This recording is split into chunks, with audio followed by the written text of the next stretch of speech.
Hello, thank you for listening to another episode of the Pappy Awards. Yo, it's Will. It's in the house. You wanted something different.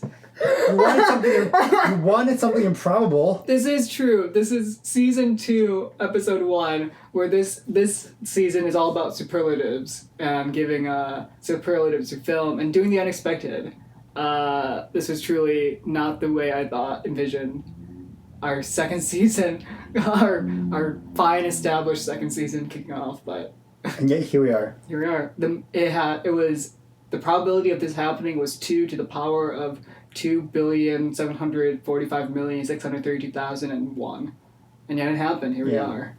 Well, 2-1, right? Wait, what? We gave you a giant number, and then did you not say 2-1? 2-1? Yeah, right. How does that work? What do you mean? The odds are, and then you just gave a giant number, or did you start it with 1-2? I said 2 to the power of. Yeah, to what though? Oh, what do you mean to the In respect to what? In respect to what? If you just say the odds are 5, I wouldn't. That doesn't mean anything. What is this? Oh, you're right. And the odds are 50 trillion.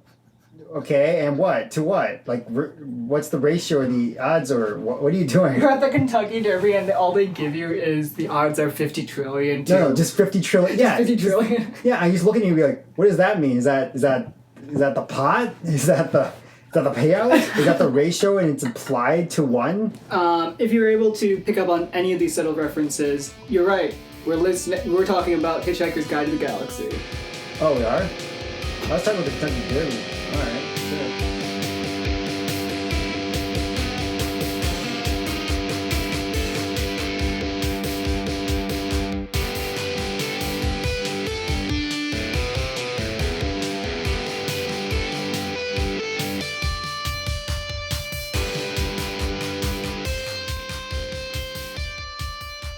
So, I remember when I was, well, I don't actually remember how old I was, but it was somewhere maybe like 12-ish, 14-ish, I don't know exactly. Somewhere in that age range. And I was reading The Hitchhiker's Guide to the Galaxy. Because one of my friends at school was reading Hitchhiker's Guide to the Galaxy, right? At first I thought you were going to say, like, Infinite Jest. And I thought you were just going to be like, I was trying to run one up him by, like, trying to... Oh, yeah. But I'm like, I don't know, like 30 pages in, and then, like, I feel this, like, cold presence descend on my shoulder, like, frosted up, right? Okay. And I realize that it's Mom. Mom's hovering over my shoulder. What are you reading? What's this? Has a shady, hippie-looking cover. So she goes and reads the book, and she finds that it has all sorts of references to, like, I don't even know what it was. It must have been, like, debauchery and, like, drinking. All sorts of raucous, uncouth things that... Forbidden. Of ill repute, and certainly not age appropriate, I suppose, right? And so it was banned instantly. I didn't get to finish the book. I never found out what happened to poor Arthur and his motley crew. Well, I mean, he's not the captain, but you know what I mean. So, did you just read the book in secret, or did you just never... Oh, no. I eventually finished it. And, wow, I was expecting it to be, like, hideously graphic, like, full of just crazy, crazy stuff, you know? And, honestly, I don't know. I almost feel like what tipped Mom over was the overt atheism that the book reveled in.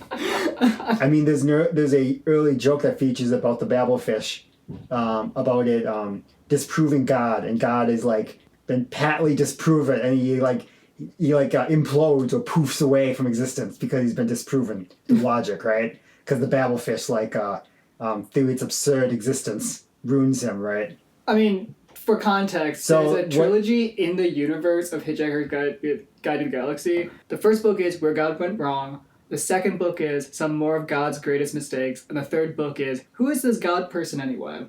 So that's kind of the tone of the whole series. Yeah. I feel like. No, it definitely is. He was a I think, I'm pretty sure, he was a staunch atheist. Or more to the point, anti-religious sort of folk, right? Well, I mean... he certainly pulls no punches. I mean, they literally go to... In the film. In the film, at least. Yeah, that's what we're leading into eventually. Yeah. I'm talking about the book. And then there's the film that we watched. Yeah. Which year? 2005. It got released. So 2005 film, yeah. Obviously I can't speak... I didn't read the book. but I was looking up some things about the difference between the book and the film, and I thought it was interesting that the John Malkovich's character, they go to a planet, what's the name of the planet? The one run by John Malkovich, right? I know. See, this is the thing. Once again, I read this book long time ago, right? Right. So first I tried to read it when I was like, I don't know, like 12-ish. I finally read it when I was like 14, 15-ish. And so now I'm old, pretty much twice that age, whatever. And so my memory's kind of puttering out. But did you watched the film though, right? I watched the film, Between yes. now and then. That's correct, yes. So how many years ago did you watch this 05 film?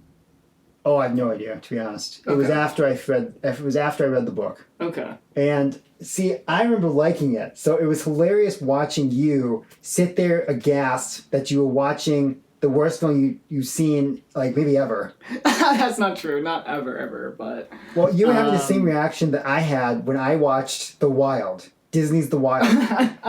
So... The zoo film. You're comparing this film to the zoo thing. The zoo? The zoo. Yeah, film. The Wild. What's the zoo film? The Wild, yeah. Yeah. Is a Disney film, right? Yeah, Disney's there's a lot. Wild. Okay, this is the problem. There's a lot of scenarios where this happens. Well, No. Where I would be like, I'm kind of reluctant to watch this film, and everyone else in the family would be like, no, Will, you have to watch this film. This is a great film. It's a hilarious film. And I go, okay. And I sit and watch it, and I think it's terrible. like here's the real quick example. I remember watching Ice Age 3. You're about to lose a lot of friends there without the 3. I liked Ice Age. Ice Age is great. Ice Age is a good film. Ice Age was solid. Ice Age 2 was okay. Yeah. And then I think this was Ice Age 3, which would have been, I don't know what was the subtitle. Ice Age 2 is the meltdown. Ice Age 3, they go somewhere else for some reason. And then there's some other sequel where they're like on a pirate ship. Dawn of the Dinosaurs. How could you forget? How do you forget that? Because they had dinosaurs. Because they literally go to underground. Yeah, that's right. Dinosaurs, man. Yeah. It's literally Tarzan journey to the center of the earth. Yeah, you know? that's right. Hey, Tarzan, what you doing in Wisconsin? I've seen too much. I've seen too many dinosaurs. It's time to just live out my days in Wisconsin. I mean, to be fair, I think I was the only one who was like pushing hard that Ice Age 3 was a good film. And you were doped up on your wisdom teeth removed. I had just got my wisdom teeth pulled, and I had accidentally swallowed a bunch of the bloody cottons that they had. So I'm like full, I'm like, right? I'm like filled with cotton, and so that's really filling, right? And so I'm sitting there, mouth stuffed with cotton, and I'm being told this is the funniest film ever, right? And so I'm thinking, okay, I gotta hold it together, because I'm kind of worried if I laugh too hard, that I'm gonna swallow more cotton, I'm gonna like choke or something bad's gonna happen, right? More blood's, right? I don't remember how many times I laughed, but it wasn't many. I want to say like maybe 0 times, maybe 1 time, I don't know. I guess for... But anyways, the Disney's The Wild. It's Disney, right? Yeah. Okay. So we're pulling back the anchor a little bit here because we threw it out to the ocean. Now, when we picked up Ice Age, we picked up The Wild. So now we have to return to The Wild. So what about The Wild? Yeah. So The Wild. So it was a film that you just hated, that everyone else told you was good. Everyone else told me it was good, right? Yeah. And maybe I didn't think it was altogether terrible, but those pigeons. See, you know what I'm talking about. Those were so bad. The gambling drunk pigeons. I don't know what they were had doing. Prophecies. I think, yeah, it was some weird... Much in the same way that John Malkovich on the planet of Magrathea prophesied. That's a real interesting stepping stone, but I'll allow it. I'm trying to loop it back to Hitchhiker's Guide to the Galaxy. You know what I mean? Yeah. We can't go through every random animated film that you just despise. Yeah? You don't think so? We don't have time for that. See, Shark Tale was a shit show. Hitchhiker's Guide to Will's terrible animation. Speaking of Will Smith, man, that film. Oh my gosh! It was so scary. They took his face and they sawed it onto a fish. It was like some sort of surgery. It really scared me when I was young. Like it was kind of spooky. You know? They took Will Smith behind the voice booth, and they gave him some painkillers and said, "Now, just hold up a minute. We're going to try out some new fancy technology. Might be her." Just like John Malkovich sawing off Sam Rockwell's face, right? Yeah. Just like that in Hitchhikers. They did that to Will Smith for Shark Tale. Yeah. They didn't do that as well for Jack Black, if memory serves right. Jack Black? Wasn't Jack Black in Shark Tale? Wasn't he the shark? Oh, was he now? Wasn't he the shark in Shark Tale? Wasn't he literally the titular character? I must be honest, I kind of washed it out of my mind. So I'm not crazy. Yeah, no, I'm not crazy. Jack Black was the shark. I'm very, very thankful that they gave him a second chance because they knew they blew it with that one. And so they let him do a proper DreamWorks film. Kung Fu Panda. Yeah. So, I had never seen Hitchhiker's Guide to the Galaxy before watching it. Yeah, and what you were put off by is how random it was. You didn't follow the conversation as if it was some sort of weird, reeling thing talking randomly about Disney films and just kind of going back and forth through nonsense. You just didn't understand it. That's right. This conversation is a metaphor for the experience of watching Hitchhiker's Guide to the Galaxy. We promise that we'll all loop back around on itself and wind up into a tight circular ball of yarn. But until then, you're just gonna have to suffer through utter nonsense and feel tortured the whole way through. Well, because I guess what's weird is I had lived my entire life, despite being kind of a literary nerd, despite being a film nerd, I didn't know much about Hitchhiker's Guide to the Galaxy. All I really knew was about, there's this computer named Deepthought that said that the answer to life was 42. We get into the film, and it opens with the third smartest creature on Earth is man. And the second smartest creature are dolphins. And I'm like, what the hell is this? And, Stephen Fry is going through this narration of how dolphins actually are, have some sort of higher intelligence and that they are misunderstood by humans and that their dances in SeaWorld are actually them trying to communicate that the world's about to end, and then they fly off into outer space, breaking the ozone layer, the ionosphere, and say wave goodbye, say thank you for the fishes. Thanks for all the fish. Film? See, you're astonished by this, and yet this strikes me though. You must have read the Peter and the Starcatchers books very differently than I did when it came to the dolphins. Yeah, I thought that was great. No, but you see, that's the thing. You must have just been like, this is neat. And I was just like, oh, it's because the dolphins, Oh, wait, so Peter and the Starcatchers, you read it as a nod to I read it as a nod, yeah. It may not have, honestly, may not have been. It may well just been the well-known fact that dolphins are very intelligent. Yeah. Right? But I thought, I got the impression it was a sideways nod. Yes. It was one of those things where I'm watching Hitchhikers, and we talked about this as we were watching it, but I'll reiterate for everyone else here, where every joke, I understood why it was supposed to be funny. I understood when I was supposed to laugh and why. Ha ha ha, the most disgusting, abominable creatures wear wigs like they're part of Parliament, and they are bureaucrats, and it was so direct satire or parody, depending on how you want to see it, that I was just sitting here kind of going, every conversation for me was painful because it was referencing some planet that we hadn't yet seen, referencing some factoid or exposition about the universe and the way the galaxy works that we haven't really been introduced to yet. And it just felt like one random bit of nonsense strung after the other, loosely thread together by, oh, we're hitchhiking on this spacecraft and we're going to go find the meaning of life from Deepthought, the computer that was built 7.5 million years ago. So what mystifies me though is on a point-for-point basis, right? Mm-hmm. Randomness, right? You just have a problem with it being too random. It's too strange, right? And yet you like Monty Python, the Holy Grail. Because I think Monty Python, the dialogue is wittier to me. Okay. In a certain way, it's maybe because it's just my interest level, because I'm really into medievalism and I'm really into that kind of like Sir Arthur stories and Arthurian legends. So it's more okay. maybe Well, part of that is also just I'm more interested in that than sci-fi and spaceships. That's and actually stuff like fair that. because you never were interested in Star Trek, for instance. No, I would never. You were never particularly interested in Star Wars, even. Not really. as much. Yeah. No. So like, I guess that's the key difference. Or heck, even like, Doctor Who. I mean, you liked it, but you never loved it, right? Or am I wrong? No, I think that's fair to say. Okay. Yeah. That space travel stories aren't as interesting to me as, say, like Narnia is, or Middle Earth is, or Arthurian Legends is, because they kind of have this.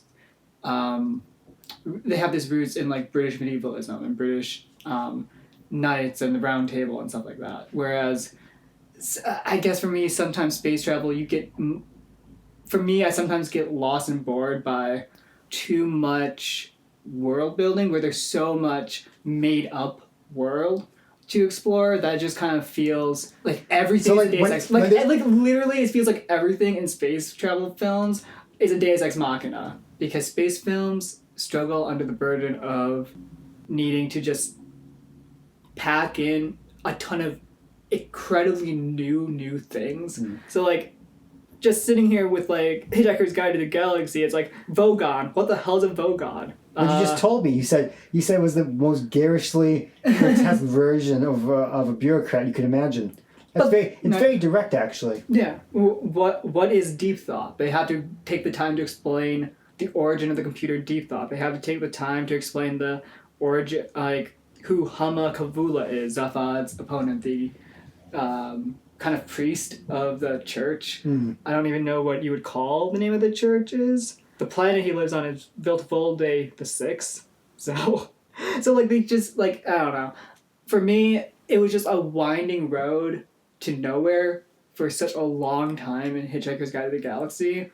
And then all of a sudden we get to, bam, the last like 10, 15 minutes of the film where we see the creation of Earth. And I'm like, oh, that's where this film was going. What struck me about Hitchhiker's Guide to the Galaxy was how quickly it turned itself around.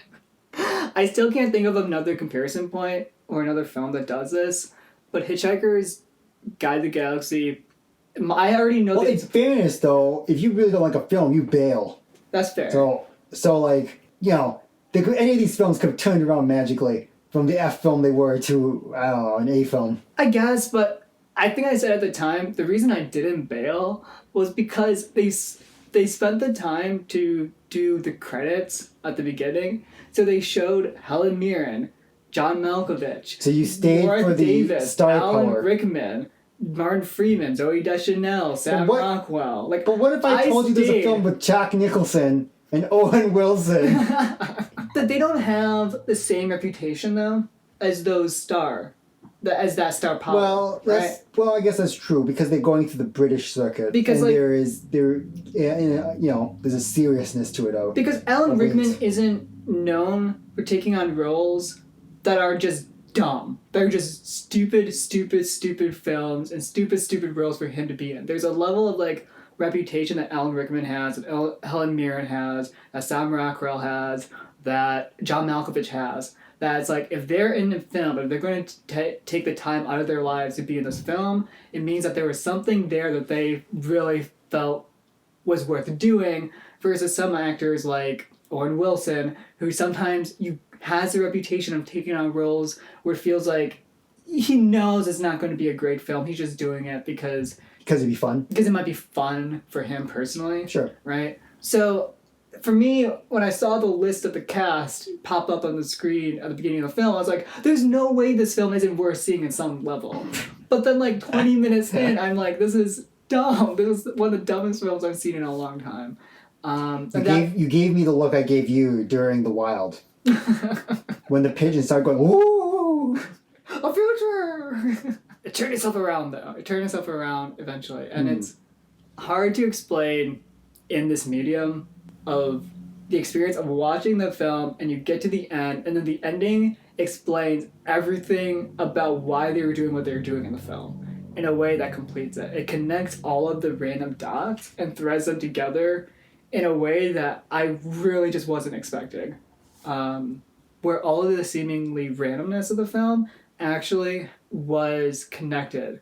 And I was kind of blown away by that, by that level of convolution. And how, I guess, I was duped, right? I was duped. I thought this film was aimless and wasn't going to go anywhere, and then it did. And I don't know what happened. It was some wild fourth quarter comeback. So my superlative for this film... It really had you in the first half. It really did. My superlative for this film is the best fourth quarter comeback I've ever seen in a film. Wow. Yeah. First 3 quarters, no show, 0 points, 0 rebounds, 0 assists, 0 steals, 0 anything across the board, and then all of a sudden decide to show up in the last stretch of the game or in the film. And to the point where I'm like wondering if my sense of humor is just wrong. I am just the one who is a curmudgeon during watching the film. That's it. That's exactly it. No need for further discussion. That's the lesson. So that was our episode. We have the confession we need. Oh no! I talked myself into it. I should never get arrested for a crime. I would talk myself into a confession. Oh yeah. They wouldn't have to do anything. They would just sit here and I would just like talk myself into. Oh yeah, that's right. Anyway. Well. Anyways. Maybe it is too topical, but at the same time, considering the tenor of this film that we're talking about, not, because one of the biggest plot points is Zooey Deschanel's character gets arrested, and the way they save her is by filing out a blue piece of paper and sending it to the DMV. So effectively, yeah.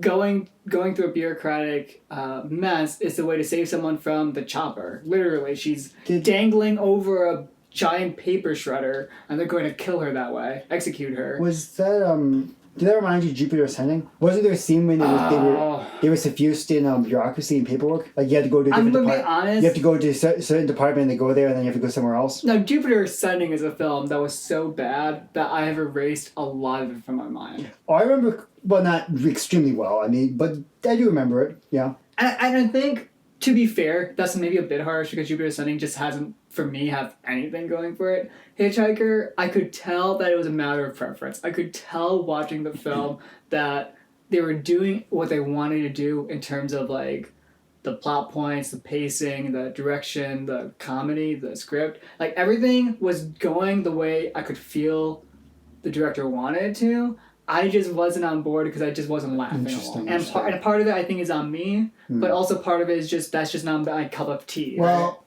I began to suspect that I was very wrong with telling you that you maybe would like the film about 20 minutes in. And then I remember your face melting when you heard Pizza the Hut. So I guess I shouldn't have been remotely surprised. Yeah, to no one's surprise based off of what I just described. I don't like Spaceballs. It's one of my least favorite films of all time. And everyone, I get absolutely torched when I say that. This resurrects in me a desire to get you to sit through the Austin Powers film. Oh no! Well, not the whole film, not all of them, but just like one of them, just to see you die inside. And then, if we want to up the ante, we could do the Adam Sandler run. I'm a person though who likes watching. So far, so good. I am a person. Yes.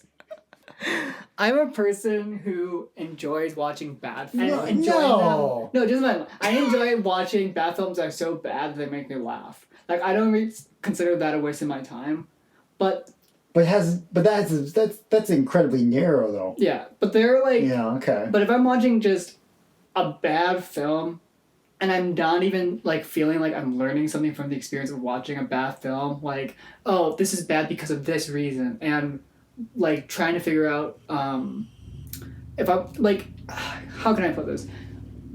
Watching a bad film and being able to walk away with, I've learned a lesson in storytelling. I've learned a lesson in what not to do when it comes to a element of filmmaking.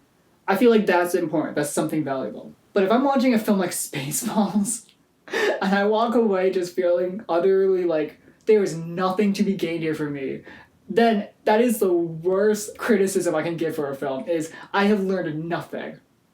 And I guess it makes sense because I don't particularly love space films for the most part. That a film that's a parody of a space film that is meant to poke fun about a genre that I'm not like super into it kind of makes sense that that's not a film for me, though. Although, hilariously, you did like... I do like Interstellar. No. That's one of my favorite films. Space... Galaxy Quest. Oh, yeah. Or did you? Or am I mistaken and you actually really didn't? I would put a pin on Galaxy Quest, and the reason is because of Tim Allen. No. Well, maybe. No. But it's because it's a film that I watched when I was, like, younger teens, and my sense of humor has changed drastically. So it might be a film, like, in my memory, I think I like the film, but it might be a film I watch now and just kind of shrug at. Right? Yeah. The nostalgia might not hold up. Yeah. I mean, to the film's credit, it does have Alan Rickman, Tony Shalhoub. Yeah. Well, maybe I don't think it makes fun. I think it's a homage. Okay. I mean, it doesn't make fun of it. Yeah. But it's not taking a dump in it. Whereas I think, in many ways, that's kind of what Hitchhiker's Guide to the Galaxy is doing. Taking a dump on, like, the seriousness of, like, Doctor Who. Well, the so-called seriousness. Yeah, exactly. Well, the turn of seriousness that, like, the 21st century Doctor Who took. It is a kind of seriousness, right? I mean, it can't be seriousness, but it's serious nonetheless, right? Right? Yeah. Like, you don't watch the original Lost in Space saying it's ironically serious. It is serious. It's campy, and it knows it's campy, and it's only until it completely disintegrates in, like, the third season. We have the crazy vegetable episode, and it completely derails. But until that point, it's very campy, but there is this weird, like film over it of, like, trying to be straightforward in its camp, right? Right. I don't know. Yeah, like. Yeah, like it's not like I mean, Dr. Smith isn't like he comes out and then everyone claps like he's the Fonz. He isn't cool. Yeah. He's just kind of weird and grubby and selfish and ornery. I don't know, but he's kind of fun because he's such a loser, and he has cool lines that he says. You a bubble-headed booby? So, like, I actually, now thinking about it, did come up with a comparison point for a Hitchhiker's Guide. Where it's like, for me, I don't dislike Hot Fuzz, like, the first, until you get to, like, the whole town's trying to kill them thing. Oh, yeah, spoilers. Right? Yeah. But, like, Hot Fuzz, until you get to the actual point of the film, which is the scene where the townsfolk, in this nice, quaint, cozy, mystery-esque, nothing ever wrong happens here kind of town, tries to kill the police officer.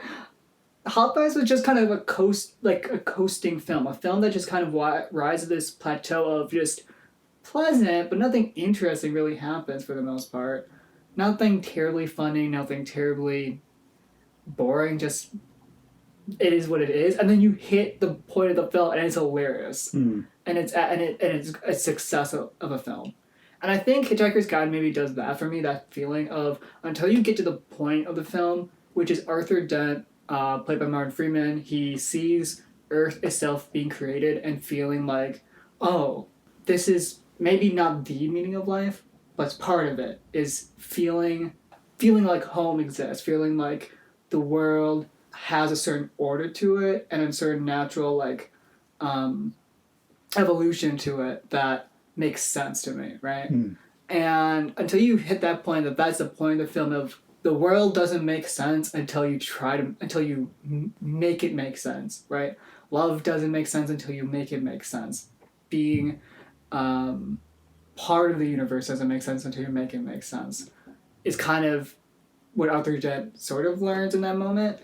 Until you hit that point in the film, I don't think you can really watch the film without feeling like, where is this even going? I'm feeling a little lost. There are two things that I think is interesting when it comes to Douglas Adams' humor.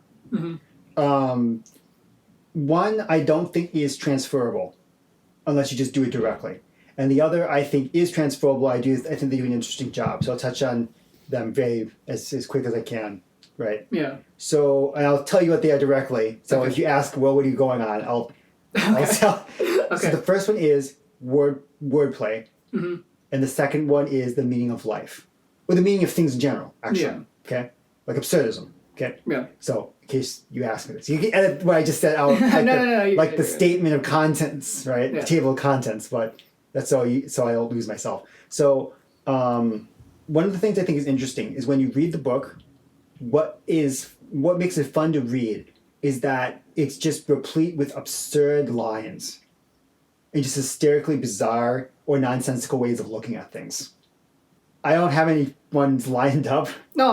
So I kind of get what you mean because the film itself. It feels kind of weird for me to say such a statement and then not do that. No, but the film has like things like if you could like when he gets the earworm. Also, we get the video of the guide, Hitchhiker's Guide itself, and the video of like what the earworm does, and the translation of the guy milking the cow and realizing the cow actually secretly enjoys it. Yes.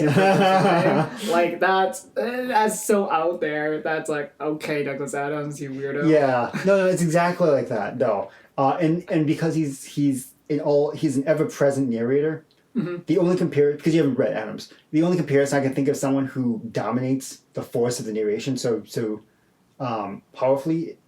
The only one that comes to my mind that you've read is probably Lemony Snicket. Every moment of every crafting moment is in service of some sort of greater ambition, right? Yeah. Now, of course, Lemony Snicket is sort of a purposeful obfuscation of this world and ruining the children's hopes of happiness, right? Yeah. In this sort of outlandish, melodramatic, right, gothic way, right?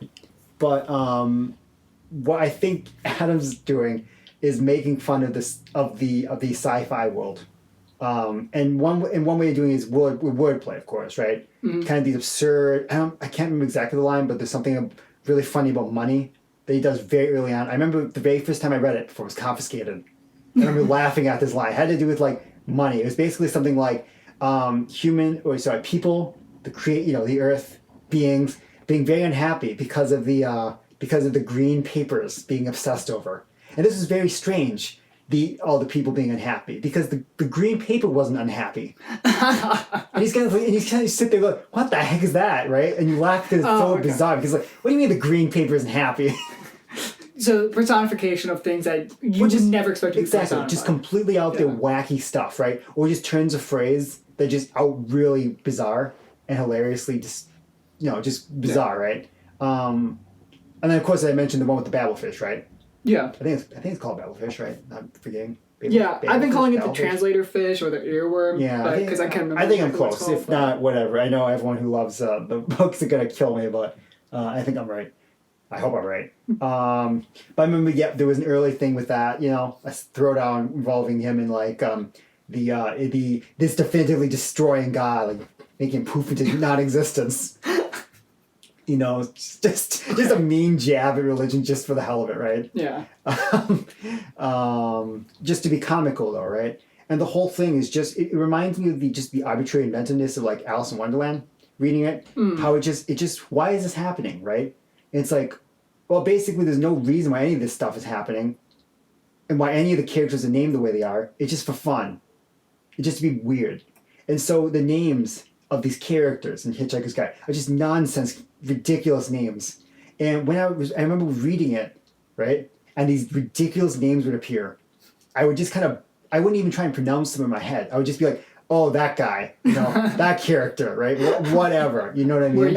If you try to track the etymology of this name, it would be nonsense. Well, it would be nonsense. Of course, that's by design, because it's supposed to be an alien name. It's supposed to have an alien etymology, right? Mm-hmm. But it's also by design ridiculous. Now, of course, what makes it funnier, even on a secondary level, is that people took this text very seriously, right? Yeah. Now, of course, it's supposed to be funny, right? But they take it very seriously, and so these names become codified, right? And instead of becoming ludicrous, they become dignified, really neat names, so I guess here's what I'll connect it to. So Douglas Adams was a computer programmer, right? And I already mentioned this fact, share this fact as well, which is in the early computers that Douglas Adams would have used, some speculation is that the meaning of life being 42 generated by a computer, when you're coding, 42 is an asterisk, right? And so when you use an asterisk in computer programming, it essentially allows you to do anything you want. It means anything you want it to be. So the meaning of life, from a computer's point of view, is an asterisk. Or essentially, what is the meaning of life? Anything you want it to be. And I feel like that's kind of absurdism in a nutshell.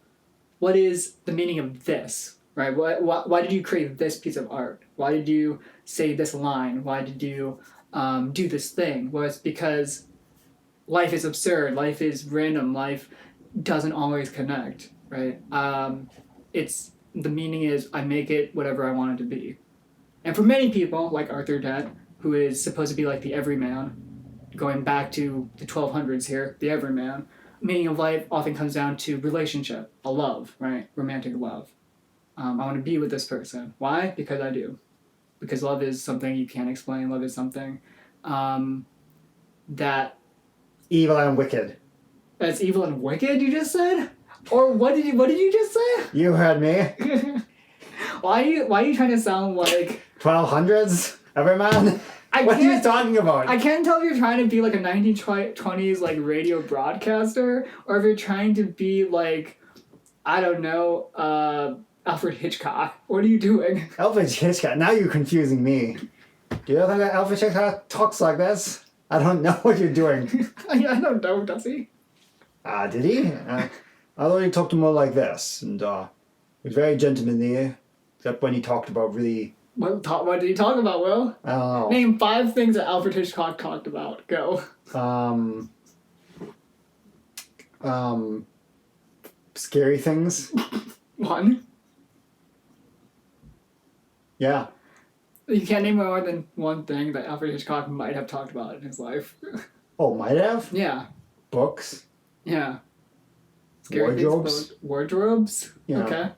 Throughout his entire lifetime? Yeah. Yeah. Wardrobes. I don't know. Wardrobes. Could have come up. Okay. That's 3.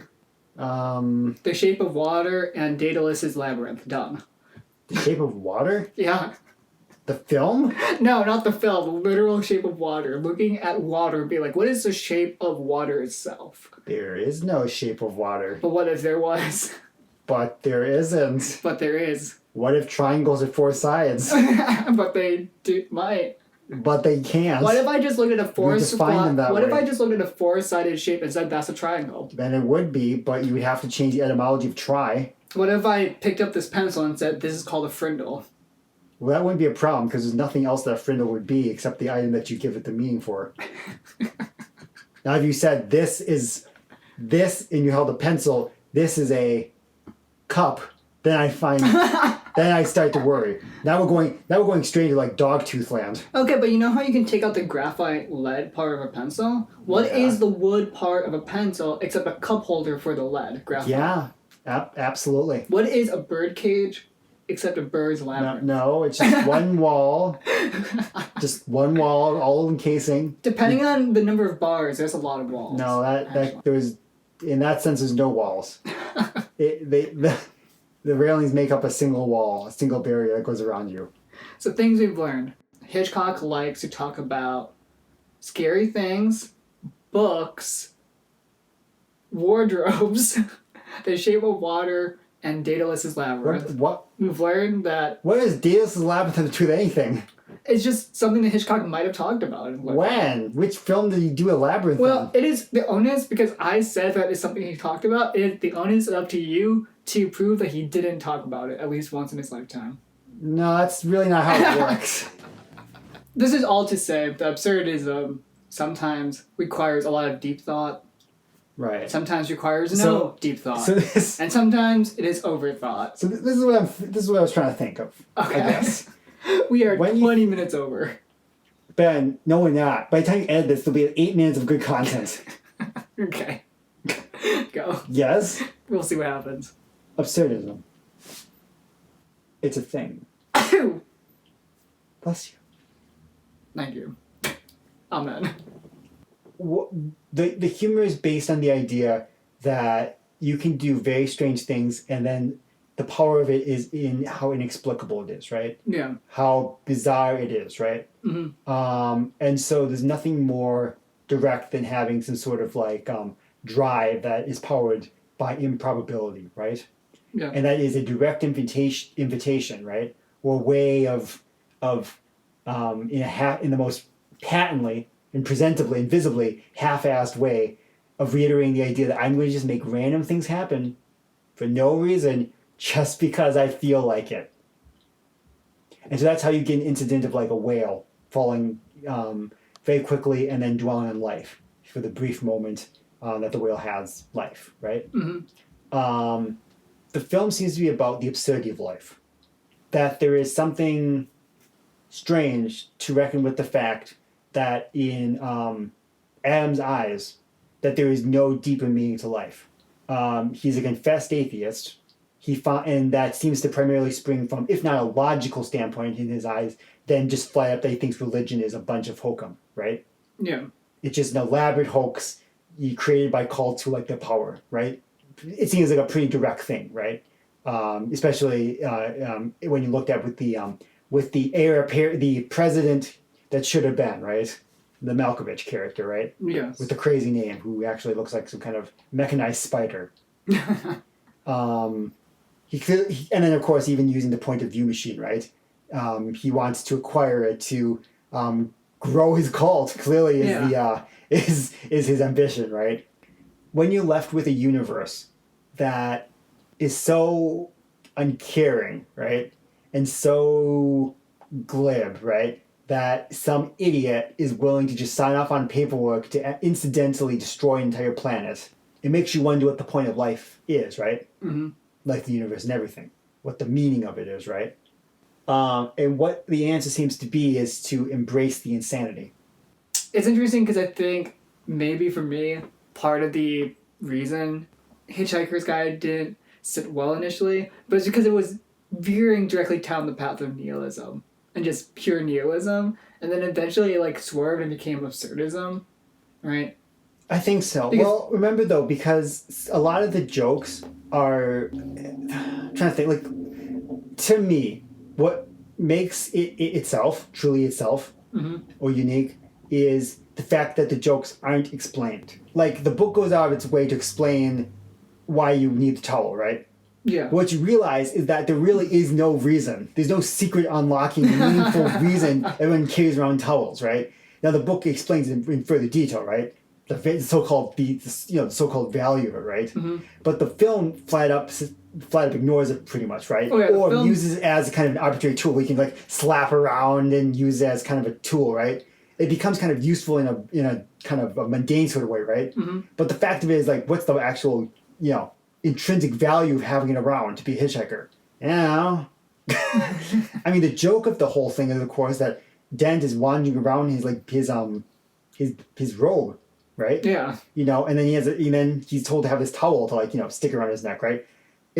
I'm pretty sure on the basis of it, it's just because the outrageous is what is the opposite of a cool, reasonable hero character in space, right?